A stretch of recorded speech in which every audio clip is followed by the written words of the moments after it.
Langdon wheeled, reality returning as his eyes dropped to where she was pointing.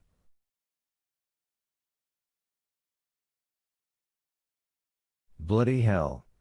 He shouted, jumping backward. Sneering up at them from the floor was the image of a skeleton, an intricately detailed, marble mosaic depicting death in flight.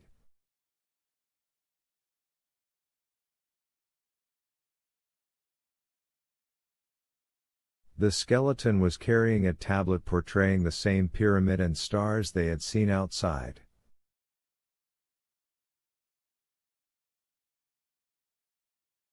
It was not the image, however, that had turned Langdon's blood cold.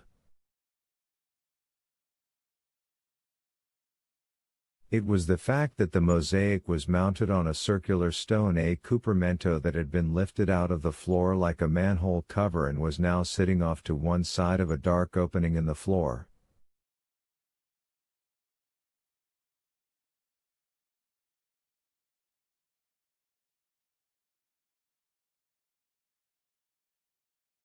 Demon's hole, Langdon gasped. He had been so taken with the ceiling he had not even seen it.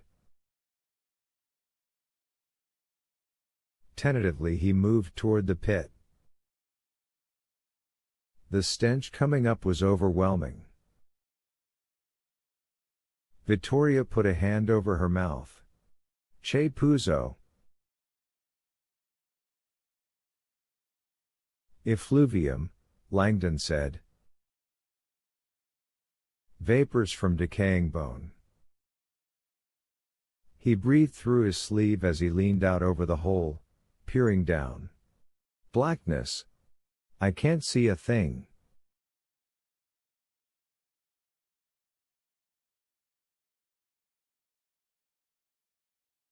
You think anybody's down there? No way to know. Vittoria motioned to the far side of the hole where a rotting, wooden ladder descended into the depths.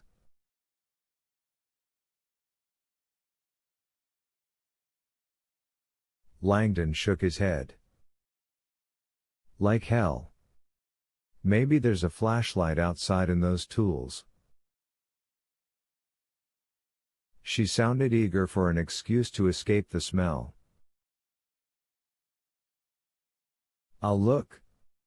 Careful, Langdon warned. We don't know for sure that the assassin. But Vittoria was already gone. One strong-willed woman, Langdon thought.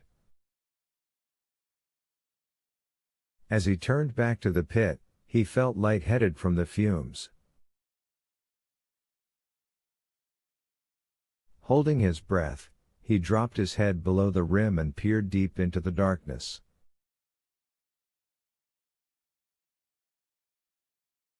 Slowly, as his eyes adjusted, he began to see faint shapes below.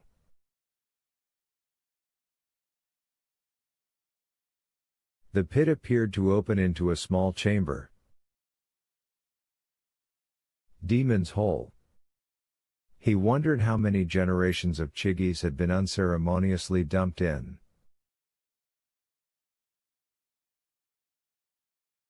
Langdon closed his eyes and waited, forcing his pupils to dilate so he could see better in the dark.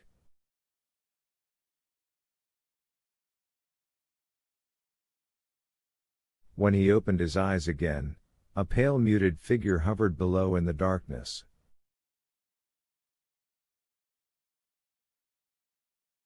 Langdon shivered but fought the instinct to pull out. Am I seeing things? Is that a body? The figure faded. Langdon closed his eyes again and waited, longer this time, so his eyes would pick up the faintest light.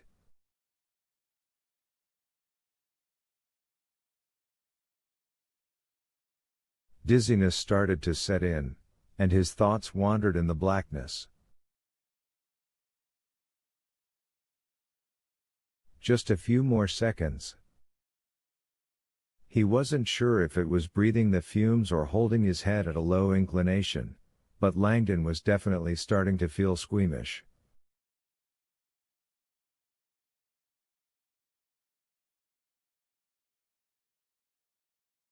When he finally opened his eyes again, the image before him was totally inexplicable.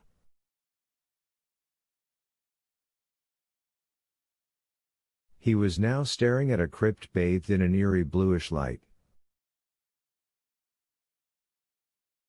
A faint hissing sound reverberated in his ears.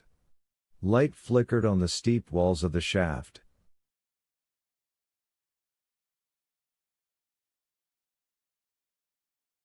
Suddenly, a long shadow materialized over him. Startled, Langdon scrambled up. "Look out!" someone exclaimed behind him. Before Langdon could turn, he felt a sharp pain on the back of his neck.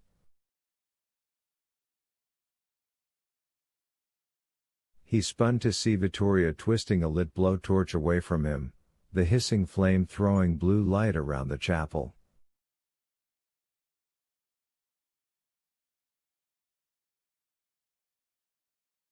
Langdon grabbed his neck. "What the hell are you doing?" "I was giving you some light," she said. "You backed right into me." Langdon glared at the portable blowtorch in her hand. "Best I could do," she said. "No flashlights." Langdon rubbed his neck. "I didn't hear you come in." Vittoria handed him the torch, wincing again at the stench of the crypt. "You think those fumes are combustible?" "Let's hope not." He took the torch and moved slowly toward the hole. Cautiously, he advanced to the rim and pointed the flame down into the hole, lighting the side wall.